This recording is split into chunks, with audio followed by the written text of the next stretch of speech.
Bismillahirrahmanirrahim. Assalamualaikum warahmatullahi wabarakatuh.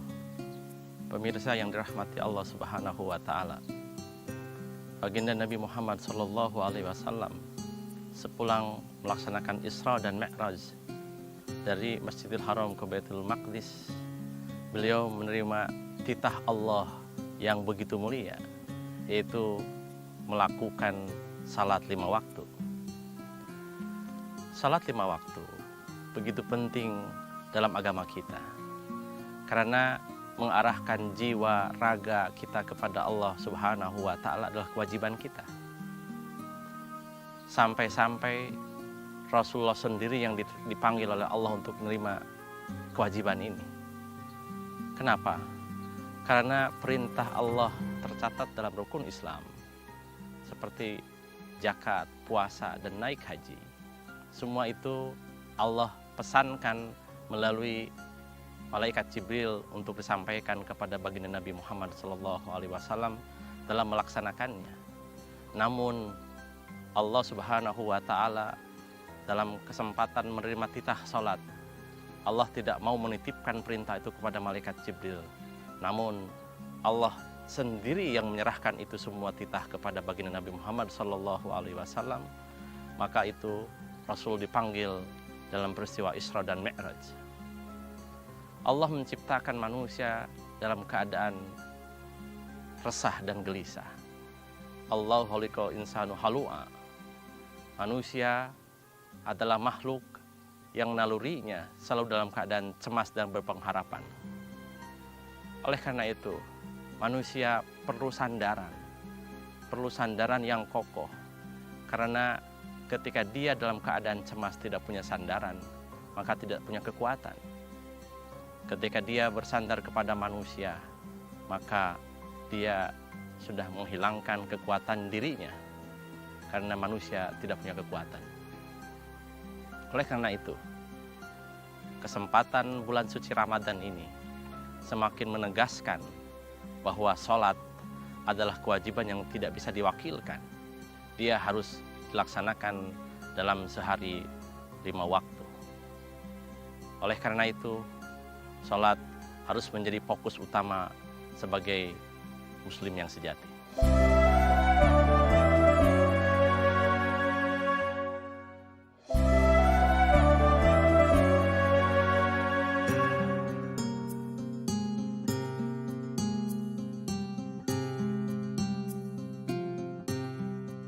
Pemirsa yang dirahmati Allah Subhanahu wa taala. Allah berfirman dalam suratnya, Ya ayuhan nas, antumul fuqara'u ilallah, wallahu ghaniyun hamid. Wahai manusia, kamu itu fakir, kamu itu tidak punya kekuatan. Oleh karena itu, bersandarlah kepadanya. Karena Allah itu maha kaya, Allah itu maha rahman, Allah itu maha kuasa, dan segala puji baginya. Allah menciptakan manusia dalam jati dirinya, dalam fitrahnya adalah selalu dalam keadaan keluh kesah. Oleh karena itu, ciptakanlah, memohonlah kepada sandaran yang kokoh dan kuat. Bila mana manusia bersandar kepada manusia, tidak punya kekuatan. Dan boleh ketika engkau bersandar kepada selain manusia, kepada pepohonan, kepada hewan, kepada selain manusia, itu pun juga batas kelemahan.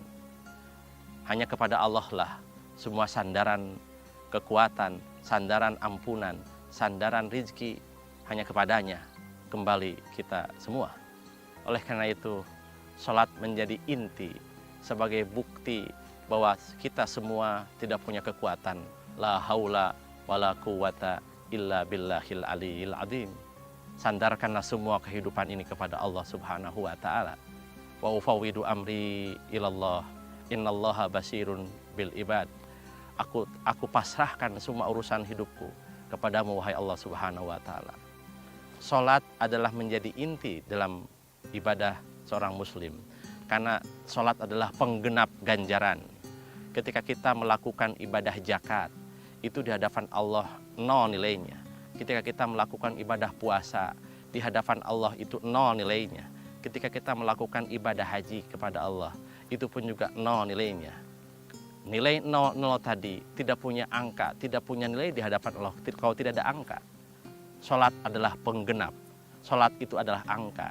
Ketika engkau melakukan sholat dalam kehidupan keseharianmu, maka 0 tadi akan bermanfaat. Kalau 0 tadi yang 3 ditambah angka 1 di depan, maka menjadi 1000. Tetapi kalau 0 tadi tidak kita melakukan sholat, maka 0 itu tidak faedah, tidak ada manfaat di hadapan Allah Subhanahu wa Ta'ala.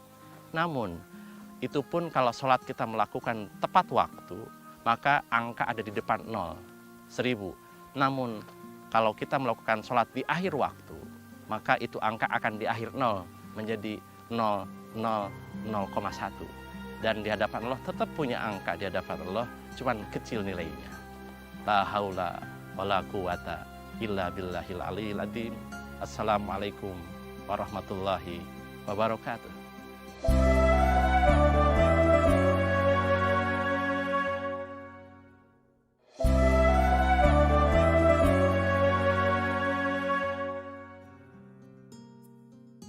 Bismillahirrahmanirrahim. Rabbij'alni muqimas shalah. Ya Tuhanku, jadikanlah aku yang selalu mendirikan sholat, yang selalu menjalankan sholat. Waj'alni muqimas sholati wa min dzurriyyati, dan jadikanlah keturunan-keturunanku, dan jadikanlah anak dan istriku, anak dan cucu-cucuku yang menjalankan sholat. Wa min dzurriyyati rabbana wa taqabbal du'a. Semoga dengan jalan sholat itu, doa-doa kami Engkau kabulkan.